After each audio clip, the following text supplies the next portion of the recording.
Hello students, आज जो topic हम डिस्कस करने जा रहे हैं, हमारा चैप्टर जो चल रहा है वैद्युत रसायन कक्षा 12, और टॉपिक जो हम डिस्कस कर रहे हैं फैराडे का द्वितीय नियम या वैद्युत अपघटन का द्वितीय नियम। फैराडे का द्वितीय नियम या वैद्युत अपघटन का द्वितीय नियम। अब फैराडे का द्वितीय नियम क्या है समझे अपने। तो पहले और दूसरे नियम में क्या फ़र्क है। फैराडे ने जो पहला नियम दिया था वो एक ही विद्युत अपघटय के लिए दिया था कि यदि हम कोई एक विद्युत अपघटय लेते हैं, किसी विद्युत अपघटनी सेल में अपने एक विद्युत अपघटय ले लें, चाहे NaCl ले लें, चाहे CuSO4 ले लें, चाहे ZnCl2 ले लें, कोई सा भी विद्युत अपघटय ले लें, एक विद्युत अपघटय हमने ले लिया। लेकिन जो इसने द्वितीय नियम लिया उसमें इसने एक से ज़्यादा सेल श्रेणी क्रम में जोड़े। एक से ज़्यादा विद्युत अपघटनी सेल जो थे वो श्रेणी क्रम में जोड़े। जैसे एक सेल में एक विद्युत अपघटय भरा है, मान लो यहाँ H2SO4 भर लिया। दूसरे सेल में दूसरा विद्युत अपघटय भरा है, मान लो यहाँ AlCl3 भर लिया। तीसरे सेल में तीसरा विद्युत अपघटय भरा है, मान लो यहाँ AgNO3 भर लिया। तो पहले नियम को क्लियर करने के लिए उसने एक ही विद्युत अपघटय का यूज किया था। दूसरे नियम को क्लियर करने के लिए उसने एक से ज़्यादा विद्युत अपघटय लिए हैं। तो पहले सेल के अंदर H2SO4 भरा है, दूसरे में AlCl3, तीसरे में AgNO3। अब इनमें इलेक्ट्रोड लगाकर, वैसे यहाँ SHE लगा होता है, वो अपने आगे डिस्कस करेंगे। एक बार मैं साधारण इलेक्ट्रोड ही लगा रहा हूँ। तो इनमें इलेक्ट्रोड लगा दिए उसने, एनोड और कैथोड।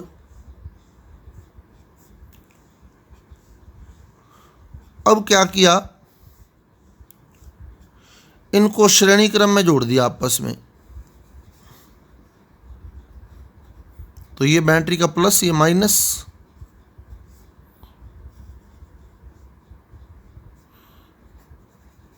ये जोड़ दिया आपस में श्रेणी क्रम में। और श्रेणी क्रम में क्या होता है, धारा समान रहती है,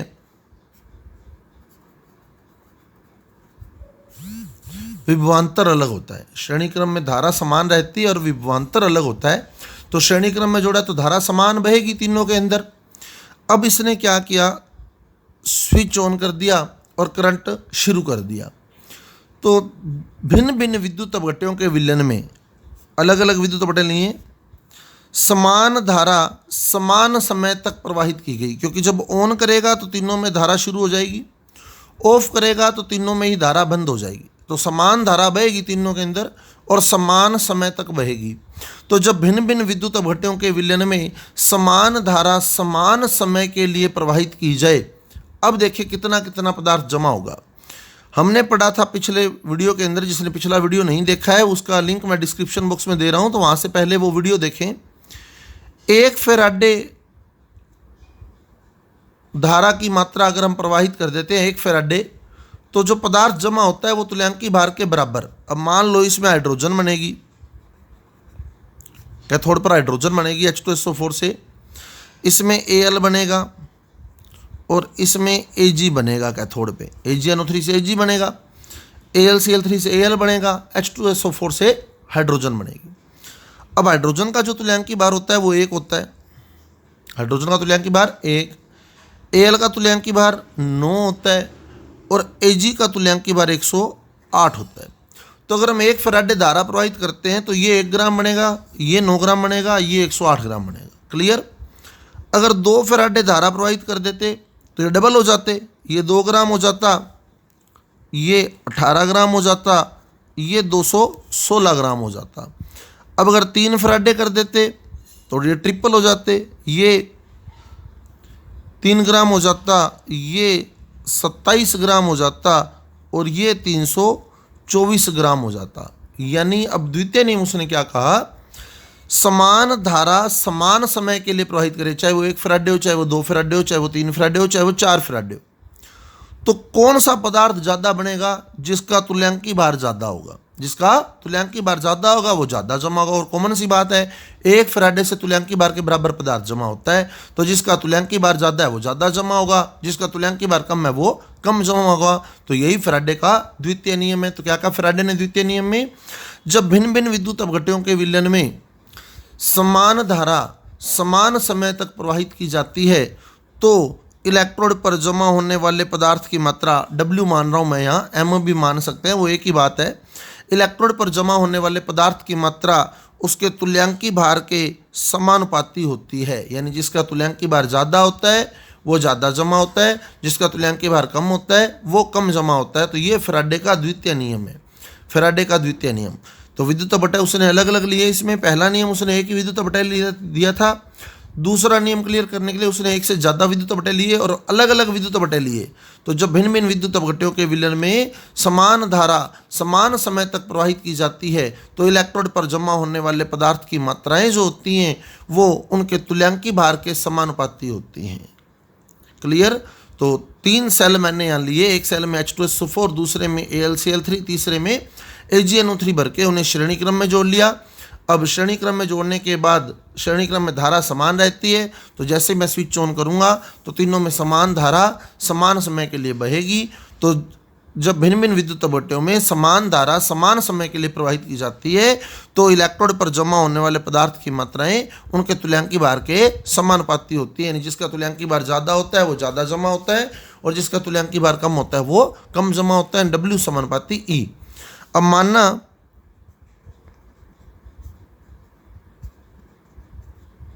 दो सेल श्रेणी क्रम में जोड़े,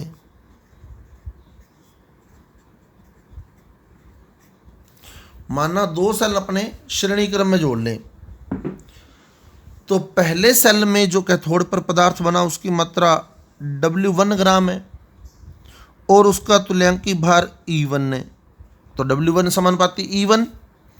और दूसरे सेल में जो पदार्थ जमा हुआ कैथोड पर उसकी मात्रा W2 है और उसका तुल्यांकी भार E2 है। क्लियर? पहले सेल में जो पदार्थ जमा हुआ उसकी मात्रा W1, तुल्यांकी भार E1, और दूसरे सेल में जो पदार्थ जमा हुआ उसकी मात्रा W2, तुल्यांकी भार E2। तो फैराडे के द्वितीय नियम से W1 समानुपाती E1, W2 समानुपाती E2। अब W1 अपॉन W2 अगर करें अपने तो ये आएगा E1 upon E2। W1 upon W2 equal to E1 upon E2, क्योंकि जब समानुपाती का निशान हटाएंगे तो यहाँ नियतांक लगेगा, यहाँ भी नियतांक लगेगा। जब भाग करेंगे तो नियतांक से नियतांक कैंसिल हो जाएगा। तो W1 upon W2 equal to E1 upon E2। तो ये फैराडे का सेकंड नियम हमारे पास W1 अपॉन W2 बराबर E1 अपॉन E2, यानी पदार्थ की जो मात्राएं होती हैं उनके तुल्यांकी भार के अनुपात में होती हैं। अनुपात देख सकते हैं, जैसे 1:9, तुल्यांकी भारों का अनुपात क्या, इसका 1:9। तो 2:18 करेंगे, अगर ये 2 ग्राम जमा हो तो 18 ग्राम जमा होगा। अब तुल्यांकी भार कितना है? हाइड्रोजन का 1, एल्यूमिनियम का 9। अब पदार्थ की मात्राएं इसी अनुपात में जमा होगी। जैसे मान लो 1 फैराडे प्रवाहित करते तो 1 और 9 होता, 2 फैराडे प्रवाहित कर देते तो 2 और 18 होता, 2 और 18। लेकिन जब अनुपात नहीं कटेगा ये तो 1/9 ही आएगा। तो यानी पदार्थ की जो मात्राएं होती हैं उनके तुल्यांकी भारों के अनुपात में ही जमा होती हैं। क्लियर? तो माना 2 सेल श्रेणी क्रम में जोड़े हैं, एक में पदार्थ जो जमा हुआ है वो W1 ग्राम है, दूसरे में W2 ग्राम है। पहले पदार्थ का तुल्यांकी भार E1 है तो दूसरे पदार्थ का तुल्यांकी भार E2 है। तो फैराडे के द्वितीय नियम से W समानुपाती E है तो W1 समानुपाती E1, W2 समानुपाती E2, और W1/W2 जब निकालेंगे तो E1/E2 आएगा। तो ये फैराडे का सेकंड लॉ था। अब इससे न्यूमेरिकल कैसे उठता है देखें।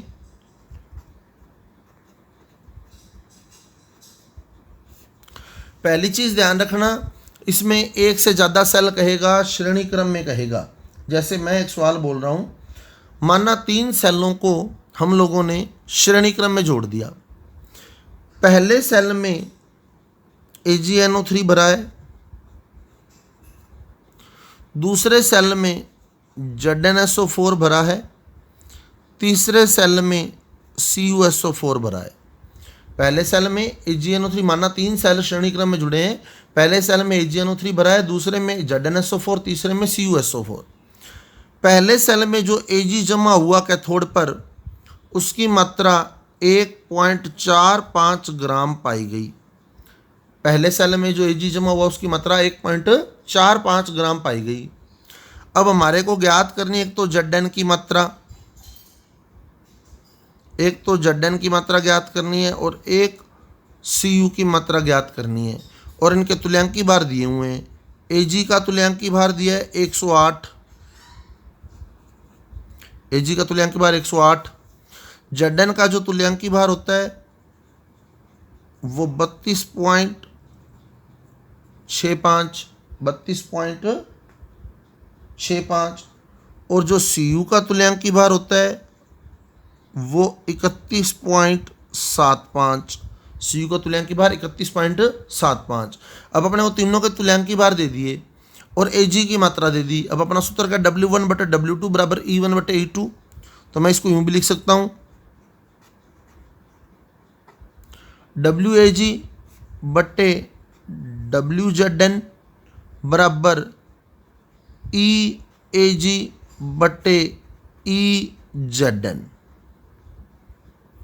WAg/WZn बराबर EAg/EZn।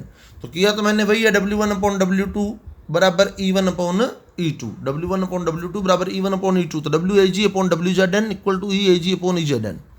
WAg आपको दिया 1.45 ग्राम, WZn आपने ज्ञात करना है, EAG दिया है आपको 108, EZn दिया आपको 32.65। तो बड़े आराम से हम WZn कैलकुलेट कर सकते हैं। तो WZn बराबर क्या होगा, 32.65 इंटू 1.45, तो ये मल्टीप्लाई हो जाएगा इधर आकर, डिवाइडेड बाय 108। 108 का यहाँ भाग चला जाएगा, ये गुणा में आ जाएंगे एक दूसरे के, ये गुणा में आ जाएंगे। तो 1.45 इंटू 32.65 बटे 108 सोल्व करेंगे अपने, तो ऑलमोस्ट आपके पास 0.43 ग्राम के आसपास आंसर आ जाएगा इसका, 0.43। ऐसे ही Cu का भी सोल्व कर सकते हैं, WAg/WCu बराबर EAg/ECU। WAg दिया 1.45, WCU फाइंड करना है, EAG दिया 108, ECU दिया 31.75। तो आराम से सोल्व हो सकता है, ये दोनों मल्टीप्लाई हो जाएंगे, 108 का भाग चला जाएगा, तो उत्तर आ जाएगा आपका ऑलमोस्ट 0.42 ग्राम। तो इस तरह ये द्वितीय नियम से संबंधित न्यूमेरिकल बनते हैं। और फैराडे के प्रथम नियम से संबंधित संख्यात्मक प्रश्न जो कल के वीडियो के डिस्क्रिप्शन बॉक्स में मैंने दिए थे, अब उन पर एक चर्चा कर लेते हैं कि उनके आंसर्स कैसे सोल्व किए हैं हमने। तो कॉपर सल्फेट के जलीय विलयन में 2 एम्पियर की धारा, आई आपको दे दिया गया 2 एम्पियर, टी आपको दे दिया गया था 30 मिनट। 30 मिनट को आप लोग सेकंड में बदलेंगे, तो जब आप टी को सेकंड में कन्वर्ट करेंगे 30 मिनट को, तो 1800 सेकंड हो जाएंगे। और W आपने निकालना था कॉपर की मात्रा W, तो W का सूत्र था अपना W बराबर EIT/96,500, W बराबर EIT/96,500। और E होता है तुल्यांकी भार। तुल्यांकी भार कैसे निकालते हैं, परमाणु भार बटे संयोजकता।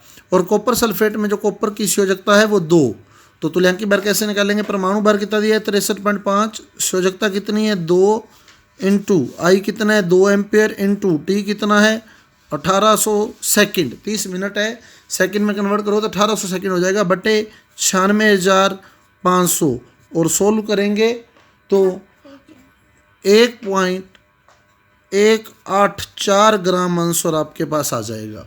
तो ये पहला क्वेश्चन हो गया। दूसरे क्वेश्चन में गलित AlCl3 के विलयन से 40.5 ग्राम एल्यूमिनियम प्राप्त करने के लिए आवश्यक आवेश की कूलाम में गणना करनी थी। तो आवेश निकालना है यानी Q निकालना है, तो अपना फार्मूला हो जाएगा W बराबर E इंटू Q बट्टे 96,500। अब W आपको दिया हुआ है 40.5 ग्राम, तो W हो गया 40.5 बराबर E परमाणु भर कितने 27 और AlCl3 में इसकी शोषकता है 3, तो तुल्यांकी भार हो जाएगा 9, 27/3 9 तुल्यांकी भार आ जाएगा इसका। इनटू Q आपने सोल्व करना है बट्टे 96,500, तो Q जब आप निकालेंगे तो 96,500 इधर मल्टीप्लाई हो जाएगा, 40.5 इंटू 96,500 बट्टे 9, तो ये आपका आंसर आ जाएगा। जब आप लोग इसको सोल्व करेंगे तो ये आपके पास आ जाएगा, कटेगा 9 चौके 36 4.5 से, और जब इसका 4.5 से आप लोग मल्टीप्लाई करेंगे तो 4,34,250 कूलाम आपका आंसर आ जाएगा, 4,34,250 कूलाम। फिर आगे चले, कितने कूलाम विद्युत की आवश्यकता होगी। इसमें एक आंसर बताते टाइम मेरे से मिस्टेक हो गई थी, इसका आंसर बताते टाइम। अब कूलाम पूछा हुआ है आपसे, कितने कूलाम विद्युत की आवश्यकता होगी।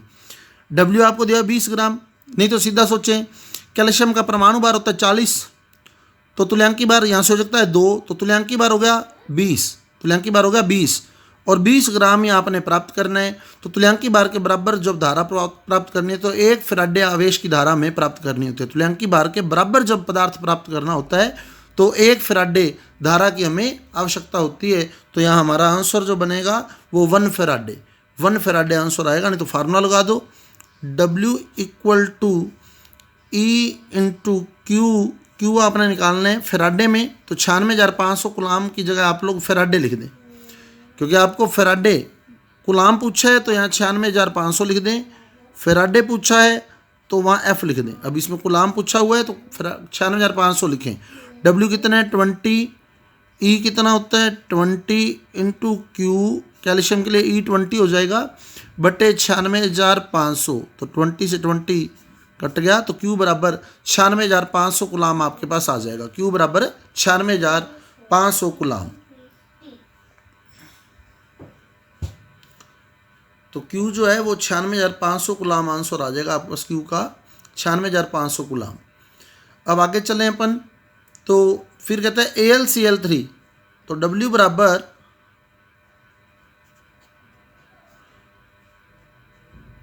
E इंटू Q बट्टे 96,500। अब W आपको दिया है 6.75, Al का जो तुल्यांकी भार होता है वो 9, W 6.75 दिया आपको, तो 6.75 बराबर E हो गया 9, Q आपने सोल्व करना है बट्टे 96,500, तो ये आपके पास Q बराबर 6.75 इंटू 96,500 बट्टे 9, यानी 3/4 इंटू 96,500 आपका आंसर आ जाएगा। आप लोग आंसर सोल्व कर लेंगे तो ये आपका आंसर आएगा। अब निम्न अपचरण के लिए कितने फैराडे विद्युत की आवश्यकता होगी। अब CuSO4 में Cu पे चार्ज +2 है, तो यानी आपने Cu+2 से Cu बनाना है, Cu+2 से Cu बनाना है, तो इसमें 2 मोल इलेक्ट्रॉन हमें ऐड करने पड़ेंगे। तो 2 मोल इलेक्ट्रॉन हमें ऐड करने हैं, जब 2 मोल इलेक्ट्रॉन हमें ऐड करने हैं तो 2 फैराडे हो गया। क्लियर। अब यहाँ देखें, 1 मोल Fe2O3 से FeO, अब Fe2O3 का 1 मोल लेना है, तो 1 मोल लेना है Fe2O3 का, और इससे बनाना है हमने FeO। अब पहले तो ये कंसीडर करें जो Fe2O3 1 मोल लेना है, इसमें Fe पर आवेश क्या है +3, और कितने Fe हैं 2, तो इसमें 2 Fe+3 हैं, 2 Fe+3 हैं, और FeO में Fe पे +2 है तो 2 Fe+2 बनेंगे, 2 Fe+3 से 2 Fe+2 बनेंगे, क्योंकि हमने 1 मोल Fe2O3 लेना है।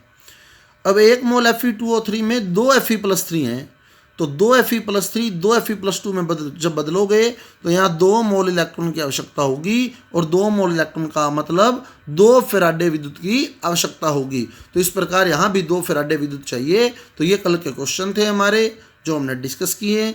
अब ये फर्स्ट लॉ और सेकंड लॉ कंप्लीट हो गया है। अब कल हम इलेक्ट्रोकेमिस्ट्री के नेक्स्ट टॉपिक की चर्चा करेंगे। अगर आपको समझ आया है तो मेरे वीडियो को लाइक करें, मेरे चैनल को सब्सक्राइब करें और आगे ज़्यादा से ज़्यादा शेयर करें। Thank you.